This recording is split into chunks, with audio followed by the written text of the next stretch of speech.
ದಕ್ಷಿಣ ಕನ್ನಡ ಜಿಲ್ಲೆಯಲ್ಲಿ ಕಳೆದ 13 ವರ್ಷಗಳಿಂದ ಸದ್ದು ಸುದ್ದಿ ಮಾಡಿದಂಥ ಪ್ರಕರಣ ಸೌಜನ್ಯ ಪ್ರಕರಣ. ಈ ಪ್ರಕರಣ 3 ತನಿಖಾ ಸಂಸ್ಥೆಗಳಿಂದ ತನಿಖೆಗೊಳಪಟ್ಟು ನ್ಯಾಯಾಲಯದಲ್ಲಿ ವಿಚಾರಣೆಗಾಗಿ ಆರೋಪಿ ಬಿಡುಗಡೆಗೊಂಡು ಎಲ್ಲವೂ ಆಗಿ ಹೋಗಿದೆ. ಈ ಪ್ರಕರಣವನ್ನು ಶ್ರೀ ಕ್ಷೇತ್ರ ಧರ್ಮಸ್ಥಳಕ್ಕೆ ಕನೆಕ್ಟ್ ಮಾಡುವಂಥ ಪ್ರಯತ್ನವನ್ನು ಕಳೆದ 14 ವರ್ಷಗಳಿಂದ ಮಹೇಶ್ ಶೆಟ್ಟಿ ತಿಮರೋಡಿ ನೇತೃತ್ವದ ಹೋರಾಟಗಾರರು ಎಂದು ಹೇಳಿಕೊಂಡಂತಹ ತಂಡ ಮಾಡ್ತಾ ಇದೆ. ಅದಕ್ಕಾಗಿ ಬೇರೆ ಬೇರೆ ರೀತಿಯಲ್ಲಿ ಅಪಪ್ರಚಾರಗಳನ್ನು ಮಾಡಿಕೊಂಡು ಹೋಗಿದೆ. ಎಲ್ಲವನ್ನೂ ಗಮನಿಸಲಾಗಿದೆ. ಧರ್ಮಸ್ಥಳದ ಮೇಲೆ ಅಂಟಿಸಿರುವಂಥ ಕಳಂಕವನ್ನು ತೊಡೆದು ಹಾಕುವ ನಿಟ್ಟಿನಲ್ಲಿ ರಾಜ್ಯ ಸರ್ಕಾರ SIT ರಚನೆ ಮಾಡಿತ್ತು. ಪ್ರಣವ್ ಮೊಹಂತಿ ನೇತೃತ್ವದಲ್ಲಿ ರಚನೆಯಾದ SIT ಸುದೀರ್ಘವಾಗಿ 5 ತಿಂಗಳ ಕಾಲ ತನಿಖೆ ನಡೆಸಿದೆ. ನ್ಯಾಯಾಲಯಕ್ಕೆ ಮಧ್ಯಂತರ ವರದಿ ಸಲ್ಲಿಸಿದೆ. ಆ ಮಧ್ಯಂತರ ವರದಿಯಲ್ಲಿ 6 ಮಂದಿಯನ್ನು ಆರೋಪಿಗಳೆಂದು ಗುರುತಿಸಿದೆ. ಅವರಲ್ಲಿ ಪ್ರಮುಖರಾದವರು ಮಹೇಶ್ ಶೆಟ್ಟಿ ತಿಮರೋಡಿ, ವಜಾಗೊಂಡಂಥ ಪೊಲೀಸ್ ಅಧಿಕಾರಿ ಗಿರೀಶ್ ಮಠಣ್ಣವರು, ನ್ಯಾಯಪರ ಹೋರಾಟಗಾರ ಎಂದು ಹೇಳಿಕೊಳ್ಳುವಂಥ T ಜಯಂತ್, ಸೌಜನ್ಯಳ ಮಾವ ವಿಠಲಗೌಡ, ಇವರ ಕುತಂತ್ರಕ್ಕೆ ಬಲಿಯಾಗಿ ಸಾಕ್ಷಿಯಾಗಲು ಬಂದಂತಹ ಸುಜಾತಾ ಭಟ್ ಮತ್ತು ಈ ಕುತಂತ್ರದಲ್ಲಿ ಸ್ವತಃ ಭಾಗಿಯಾಗಿ ಜೈಲುವಾಸ ಅನುಭವಿಸಿ ಇದೀಗ ಜಾಮೀನಿನ ಮೇಲೆಗೆ ಬಿಡುಗಡೆಗೊಂಡಿರುವ ಚೆನ್ನಯ್ಯ ಎಂಬ ಅಮಾಯಕ, ಇಷ್ಟೂ ಮಂದಿಯ ಮೇಲೆ ನ್ಯಾಯಾಲಯಕ್ಕೆ ಅರ್ಜಿ ಸಲ್ಲಿಸಲಾಗಿದೆ. ಇದರ ಬಗ್ಗೆ ನ್ಯಾಯಾಲಯದಲ್ಲಿ ವಿಚಾರಣೆ ನಡೆದಿದೆ. ಈ ಮಧ್ಯೆ ತಿಮರೋಡಿಯವರಿಗೆ SIT ಅಧಿಕಾರಿಗಳು ಕೊಟ್ಟ ನೋಟಿಸನ್ನು ಹೈಕೋರ್ಟಲ್ಲಿ ಪ್ರಶ್ನಿಸಲಾಯಿತು. ಹೈಕೋರ್ಟು ಒಮ್ಮೆ ಮಧ್ಯಂತರ ತಡೆಯಾಜ್ಞೆ ಕೊಟ್ಟಿತು. ತದನಂತರ ಹೈಕೋರ್ಟು ತಡೆಯಾಜ್ಞೆಯನ್ನು ತೆರವುಗೊಳಿಸಿ ತನಿಖೆಗೆ ಅವಕಾಶ ಮಾಡಿಕೊಟ್ಟಿತ್ತು. ತನಿಖೆ ಮುಗಿದಿಲ್ಲ, ಅರ್ಧವಾಸಿ ತನಿಖೆ ಮುಗಿದಿದೆ. ನ್ಯಾಯಾಲಯಕ್ಕೆ ರಿಪೋರ್ಟ್ ಸಲ್ಲಿಕೆಯಾಗಿದೆ.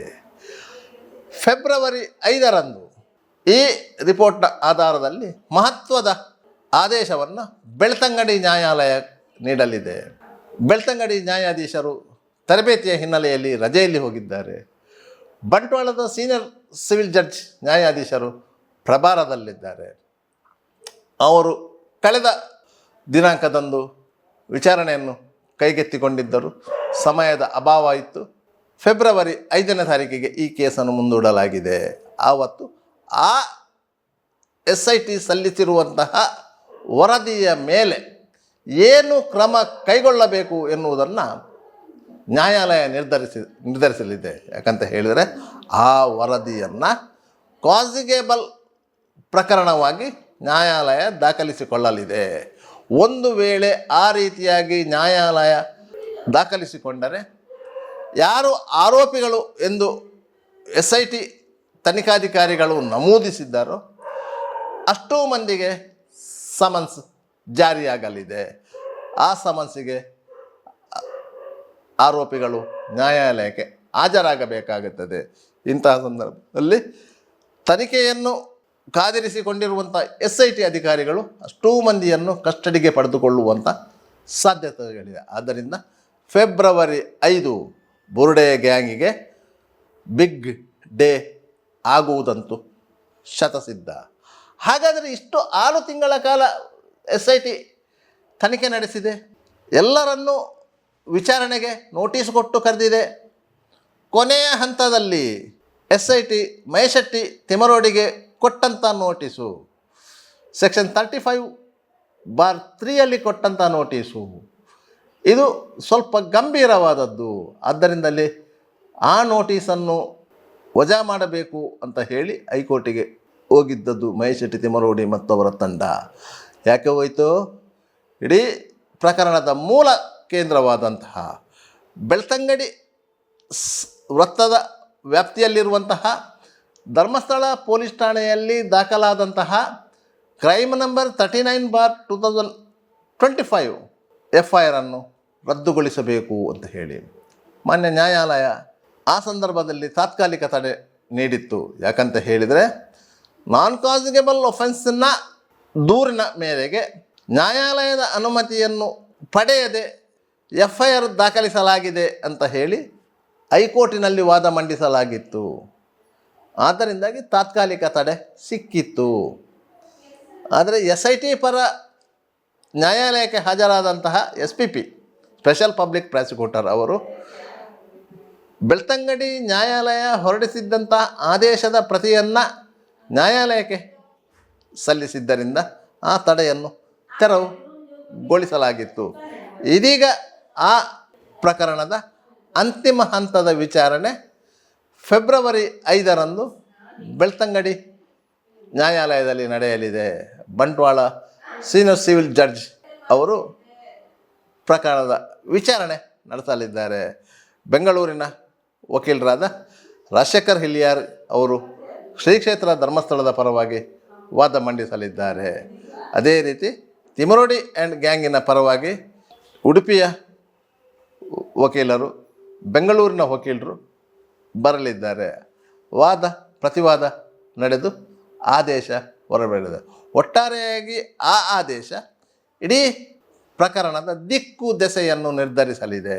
ಇಲ್ಲಿ ವಿಚಾರ ಏನಂತ ಹೇಳಿದರೆ, FIR ಆಗಿ 5 ತಿಂಗಳು ಕಳೆದರೂ ಪೊಲೀಸರು, ಅಂದರೆ ತನಿಖೆ ನಡೆಸುತ್ತಿರುವಂಥ SIT ಅಧಿಕಾರಿಗಳು ಯಾಕೆ ಆರೋಪಿಗಳೆಂದು ಗುರುತಿಸಲಾಗಿರುವಂತಹ ಮಹೇಶ್ ಶೆಟ್ಟಿ ತಿಮರೋಡಿ, ಗಿರೀಶ್ ಮಠಣ್ಣವರು, T ಜಯಂತ್, ವಿಠಲಗೌಡ, ಸುಜಾತಾ ಭಟ್ ಇಷ್ಟು ಮಂದಿಯ ಮೇಲೆ ಕಾನೂನು ಕ್ರಮ ಕೈಗೊಳ್ಳಲಾಗಿಲ್ಲ ಎನ್ನುವುದಕ್ಕೆ ಉತ್ತರ ಹೇಳ್ತೇವೆ ಕೇಳಿ.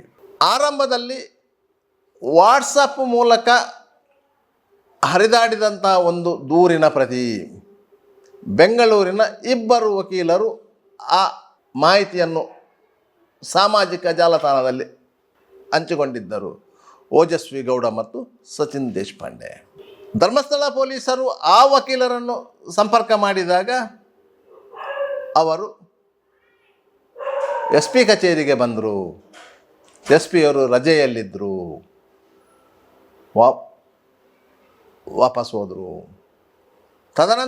ನಂತರ ಸಂಪರ್ಕ ಮಾಡಿದಾಗ ಮತ್ತೆ ಬಂದರು, SP ಅವರನ್ನು ಮೀಟ್ ಮಾಡಿದರು. ತದನಂತರ ಬೆಳ್ತಂಗಡಿ ಠಾಣೆಗೆ ಹೋದರು, ಅಲ್ಲಿಂದ ಧರ್ಮಸ್ಥಳ ಠಾಣೆಗೆ ಹೋದರು. ಅಲ್ಲಿ ಕಂಪ್ಲೇಂಟ್ ಕೊಟ್ಟರು. ಯಾರ ಹೆಸರಿನಲ್ಲಿ? ಅಜ್ಞಾತ ವ್ಯಕ್ತಿಯೊಬ್ಬನ ಹೆಸರಿನಲ್ಲಿ. ಆತನಿಗೆ ವಿಟ್ನೆಸ್ ಪ್ರೊಟೆಕ್ಷನ್ ಆ್ಯಕ್ಟ್ ಅಪ್ಲೈ ಆಗ್ತದೆ ಎನ್ನುವಂಥ ಕಾರಣವನ್ನು ಒಡ್ಡಿದ್ದರು. ಪೊಲೀಸರು ಕಂಪ್ಲೇಂಟ್ ತಗೊಂಡ್ರು, NCR ಮಾಡಿದರು, ರಿಸೀಟ್ ಕೊಟ್ಟರು. ತದನಂತರ ಆ ಕಂಪ್ಲೇಂಟ್ನ ಆಧಾರದಲ್ಲಿ ನ್ಯಾಯಾಲಯಕ್ಕೆ ಮನವಿ ಸಲ್ಲಿಸಿ ಆದೇಶ ಪಡ್ಕೊಂಡು FIR ದಾಖಲಿಸಿದರು. BNS ಸೆಕ್ಷನ್ 212 ಅಡಿಯಲ್ಲಿ. ನಾನ್ ಕಾಸಿಗೇಬಲ್ ಒಫೆನ್ಸು. ಯಾವುದೇ ಸಂದರ್ಭದಲ್ಲಿ ಪೊಲೀಸರಿಗೆ ಆರೋಪಿಗಳನ್ನು ಬಂಧಿಸುವ ರೈಟ್ಸ್ ಇಲ್ಲ. ಕೇವಲ ನೋಟಿಸು ಕೊಟ್ಟು ಹೇಳಿಕೆಗಳನ್ನು ಮಾತ್ರ ದಾಖಲಿಸಿಕೊಳ್ಳುವ ಅಧಿಕಾರ. ಏನಿದ್ದರೂ ನ್ಯಾಯಾಲಯ ತೀರ್ಮಾನ ಮಾಡಬೇಕು. ಅವ್ರನ್ನು ಬಂಧಿಸಬೇಕಾ, ಫರ್ದರ್ ಎನ್ಕ್ವೈರಿ ಮಾಡಬೇಕಾ, ಏನು ಮಾಡಬೇಕು ಎನ್ನುವುದನ್ನು ನ್ಯಾಯಾಲಯ ತೀರ್ಮಾನ ಮಾಡಬೇಕೇ ಹೊರತು FIR ಆಗಿದೆ ಎನ್ನುವಂಥ ಕಾರಣಕ್ಕಾಗಿ ತನಿಖಾಧಿಕಾರಿಗಳು ಬಂಧನ ಮಾಡುವಂತಿಲ್ಲ. ಅದೇ ಕಾರಣಕ್ಕಾಗಿ ಪೊಲೀಸರು ಯಾರನ್ನು ಬಂಧಿಸುವಂತಿಲ್ಲ. ಇದೀಗ ಅದೇ ಪ್ರಕರಣದಲ್ಲಿ SIT ರಚನೆಯಾಗಿದೆ. ಹಿರಿಯ IPS ಅಧಿಕಾರಿಗಳ ನೇತೃತ್ವದಲ್ಲಿ ತನಿಖೆ ನಡೆದಿದೆ. ಸುಮಾರು 3900ಕ್ಕೂ ಹೆಚ್ಚು ಪುಟಗಳ ಫಾರ್ಜರಿ ರಿಪೋರ್ಟ್, ಅಂದರೆ ಸುಳ್ಳು ಸಾಕ್ಷ್ಯ ಸೃಷ್ಟಿ ಆರೋಪದ ವರದಿಯನ್ನು ನ್ಯಾಯಾಲಯಕ್ಕೆ ಸಲ್ಲಿಸಲಾಗಿದೆ. ಈ ವರದಿಯನ್ನು ನ್ಯಾಯಾಲಯ ಸ್ವೀಕರಿಸಿ ಅದರ ಮೇಲೆ ಕಾನ್ಸಿಗೇಬಲ್, ಅಂದರೆ ಸಂಜ್ಞೇಯ ಪ್ರಕರಣ ಎನ್ನುವುದನ್ನು ದಾಖಲಿಸಿಕೊಳ್ಳಬೇಕು. ತದನಂತರ ಬುರುಡೆ ಗ್ಯಾಂಗಿಗೆ ಬಿಸಿ ಮುಟ್ಟಿಸಬೇಕು. ಅದಕ್ಕಾಗಿ ದಿನ ನಿಗದಿಯಾಗಿರುವುದು ಫೆಬ್ರವರಿ 5. ಈ ದಿನಾಂಕದಂದು ನ್ಯಾಯಾಲಯದಲ್ಲಿ ವಾದ ಪ್ರತಿವಾದಗಳು ನಡೆಯುತ್ತದೆ. ಯಾರು ಪರ್ಜರಿ ಮಾಡಿದ್ದಾರೆ, ಸುಳ್ಳು ಸಾಕ್ಷ್ಯ ಸೃಷ್ಟಿ ಮಾಡಿದ್ದಾರೆ. ಮಹೇಶ್ ಶೆಟ್ಟಿ ತಿಮರೋಡಿ ಆ್ಯಂಡ್ ಅದರ್ಸ್ ಅವರ ಪರವಾಗಿಯೂ ವಕೀಲರು ಹಾಜರಾಗ್ತಾರೆ. ಬೆಂಗಳೂರಿನಿಂದ ಹಿರಿಯ ವಕೀಲರುಗಳು ಬರ್ತಾರೆ, ಉಡುಪಿಯಿಂದ ವಕೀಲರು ಬರ್ತಾರೆ. ಅದೇ ರೀತಿ ಶ್ರೀ ಕ್ಷೇತ್ರ ಧರ್ಮಸ್ಥಳದ ಕಡೆಯಿಂದ ಹಿರಿಯ ವಕೀಲ ಸಿ ವಿ ನಾಗೇಶ್ ಬರುವ ಸಾಧ್ಯತೆಗಳಿವೆ. ಎಸ್ ರಾಜಶೇಖರ್ ಇಲ್ಲಿಯಾರ್ ಬರ್ತಾರೆ, ಸುನೀಲ್ ಬರ್ತಾರೆ. ಅಂತೂ ಇಂತೂ ವಾದ ಪ್ರತಿವಾದಗಳು ನಡೀತದೆ. ಒಟ್ಟಾರೆಯಾಗಿ ಆ ಪ್ರಕರಣಕ್ಕೆ ಒಂದು ಅಂತಿಮ ತೀರ್ಮಾನ ಕೈಗೊಳ್ಳಲಾಗುತ್ತದೆ. ಯಾಕಂತ ಹೇಳಿದರೆ SIT ಅಧಿಕಾರಿಗಳು ಕಳೆದ 5 ತಿಂಗಳಿಂದ ನಡೆಸಿದಂತಹ ತನಿಖೆ ಇನ್ನು ಮುಂದಕ್ಕೆ ನ್ಯಾಯಾಲಯದಲ್ಲಿ ವಿಚಾರಣೆಗೆ ಬರಬೇಕು. ಈಗಾಗಲೇ ನೂರಾರು ಮಂದಿಯ ಹೇಳಿಕೆಗಳನ್ನು SIT ಅಧಿಕಾರಿಗಳು ದಾಖಲಿಸಿಕೊಂಡಿದ್ದಾರೆ.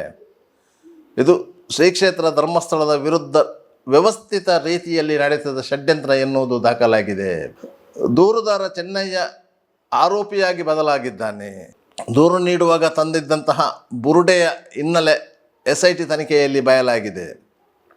ಅದಕ್ಕೆ ಸಂಬಂಧಪಟ್ಟ FSL ವರದಿಗಳೂ ಬಂದಿವೆ. ಧರ್ಮಸ್ಥಳದ ಸುತ್ತಮುತ್ತ ಸಾವಿರಾರು ಹೆಣಗಳನ್ನು ಹೂತಾಕಲಾಗಿದೆ ಎನ್ನುವಂತಹ ವದಂತಿಗಳನ್ನು ಹರಡಲಾಗಿತ್ತು. ಈ ಸಂಬಂಧ ಸತತ 15 ದಿನಗಳ ಕಾಲ ಉತ್ಖನನ ನಡೆದಿತ್ತು. 13 ಪಾಯಿಂಟ್ಗಳನ್ನು ಬಿಟ್ಟು ಮತ್ತೆ 4 ಪಾಯಿಂಟ್ಗಳನ್ನು ಒಗೆಯಲಾಗಿತ್ತು. ಆದರೆ ಕೇವಲ 2 ಪಾಯಿಂಟ್ಗಳಲ್ಲಿ ಮಾತ್ರ ಮಾನವ ಕಳೆಬರದ ಕುರುಹುಗಳು ಪತ್ತೆಯಾಗಿದ್ದವು. ಅದರ ನಂತರ ಬೇರೆ ಜಾಗದಲ್ಲಿ ನೇಣು ಹಾಕಿಕೊಂಡ ಸ್ಥಿತಿಯಲ್ಲಿ ಅಸ್ಥಿಪಂಜರಗಳು ಪತ್ತೆಯಾಗಿದ್ದವು. ಚೆನ್ನಯ್ಯ ತೋರಿಸಿದ ಜಾಗದಲ್ಲಿ ಯಾವುದೇ ರೀತಿಯ ಅಸ್ಥಿಪಂಜರಗಳು ಪತ್ತೆ ಆಗಿರಲಿಲ್ಲ. ತದನಂತರ ಮೇಲ್ಗಡೆ ಅಂದರೆ ಊತು ಹಾಕಲಾಗದಂತಹ ಅಸ್ಥಿಪಂಜರಗಳು ಪತ್ತೆಯಾದವು. ಆ ಅಸ್ಥಿಪಂಜರಗಳ ಹಿನ್ನೆಲೆಯನ್ನು ಬಯಲಿಗೆಳೆಯಲಾಗಿದೆ. ಸಿಕ್ಕಿದಂಥ ಮೂಳೆಗಳು ಯಾರದ್ದು ಎನ್ನುವುದು FSL ತನಿಖೆಯಲ್ಲಿ ದೃಢಪಟ್ಟಿದೆ. ಯಾವ ಕಾಲಘಟ್ಟದಲ್ಲಿ ಆ ದೇಹಗಳನ್ನು ಉಳಲಾಗಿತ್ತು ಎನ್ನುವುದು FSL ತನಿಖೆಯಲ್ಲಿ ದೃಢಪಟ್ಟಿದೆ. ಆದ್ದರಿಂದ ಶ್ರೀ ಕ್ಷೇತ್ರ ಧರ್ಮಸ್ಥಳದ ಸುತ್ತಮುತ್ತ ಅಮಾಯಕ ಸಾವಿರಾರು ಹೆಣ್ಣು ಮಕ್ಕಳನ್ನು ಅತ್ಯಾಚಾರ ಮಾಡಿ ಕೊಲೆ ಮಾಡಿದ್ದಾರೆ ಎನ್ನುವ ಆರೋಪವನ್ನು ಹೊರಿಸಿ ದೇಶಾದ್ಯಂತ ಸಂಚಲನವನ್ನು ಸೃಷ್ಟಿಸಿದಂತಹ ಬುರುಡೆ ಗ್ಯಾಂಗಿನ ಷಡ್ಯಂತ್ರಗಳು ಒಂದೊಂದಾಗಿ SIT ತನಿಖೆಯಲ್ಲಿ ಬಯಲಾಗಿದೆ. ಆದ್ದರಿಂದ ಫೆಬ್ರವರಿ 5ರಂದು ಬೆಳ್ತಂಗಡಿ ನ್ಯಾಯಾಲಯ ತೆಗೆದುಕೊಳ್ಳುವಂತಹ ತೀರ್ಮಾನ ಅತ್ಯಂತ ಪ್ರಮುಖವಾದದ್ದು.